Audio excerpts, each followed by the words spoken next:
আসসালামু আলাইকুম গাইস। আজকে রেসিপি হচ্ছে কলিজা, খাসি কলিজা। আমি হালকা একটু সিদ্ধ করে কেটে নিয়েছি স্লাইস মতো করে। এবার আমি রান্না করে নেব। আর এখানে নিয়ে নিয়েছি পরিমাণ মতো মশলা, 2 চামচ হলুদ গুঁড়ো আর মরিচ গুঁড়ো হচ্ছে 2 চামচ, জিরার গুঁড়া 1 চামচ, ধনিয়ার গুঁড়া 1 চামচ, এলাচ 8টা, দারচিনি 4 টুকরো, তেজপাতা 4 টুকরো, লবণ 2 চামচ, আদা বাটা 2 চামচ, রসুন বাটা 2 চামচ, তেল 10 টেবিল চামচের মতো, পেঁয়াজ রসুন তেল এড করে দিতে হবে।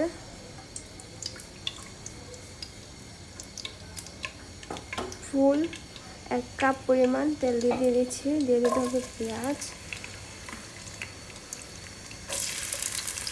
অ্যাড করে দিতে হবে রসুন বাটা, আদা বাটা। বিসমিল্লাহ। রসুন বাটা আদা বাটাটা দিলে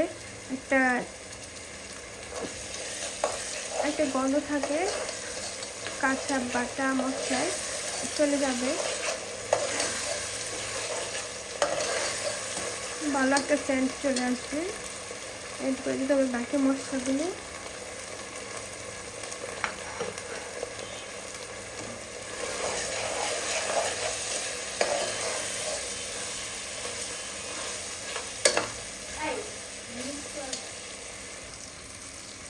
মশলাটা প্রায় ভাজা ভাজা হয়ে গেছে।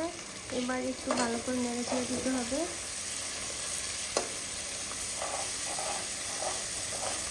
সামান্য পানি অ্যাড করে দিতে হবে।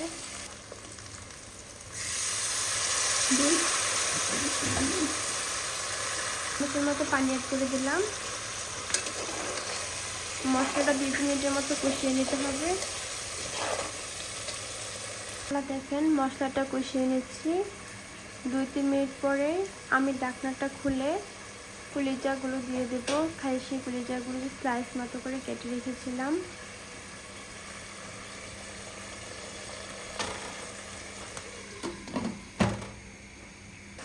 খাসি কলিজাগুলো আমি এভাবে কেটে নিয়েছি স্লাইস করে। দেখেন বেশি ছোটও না, বেশি মোটা, বেশি বড় করি নাই, সাইজ একদম মাঝারি সাইজ করে কেটে নিয়েছি।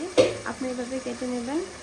এরপর যে অ্যাড করে দেবো। সুন্দর মতো কষানো হয়ে গেছে, আমি দিয়ে দিচ্ছি।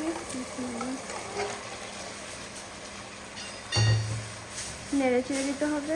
নেড়ে ছেড়ে দিচ্ছি।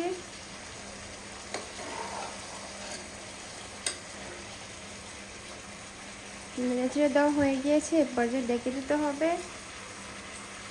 2 থেকে 3 মিনিট ভাজা ভাজা করে নিয়ে এরপর ঝোল অ্যাড করে দেবো। আজকে কিছু পরিমাণ চালের রুটি বানিয়ে নিয়েছি। দেখেন চালের রুটির স্লাইস এরকম হবে, বেশি মোটা করতে যাবেন না, এরকম পাতলা থাকবে। কলিজা দিয়ে খেতে খুবই ভালো লাগে। আপনারা চালের রুটি বানানোর জন্য প্রথমে 2 কাপ পানি বসিয়ে দেবেন, তারপরে 1 কাপ চালের গুঁড়ো অ্যাড করে দেবেন, সামান্য লবণ দিয়ে ভালো করে নেড়ে ছেড়ে 2 থেকে 3 মিনিট খুব অল্প আছে ঢেকে দেবেন। 2-3 মিনিট পরে নামিয়ে নেবেন। তারপরে ছোটো ছোটো করে গোল গোল করে রুটি বানিয়ে নেবেন।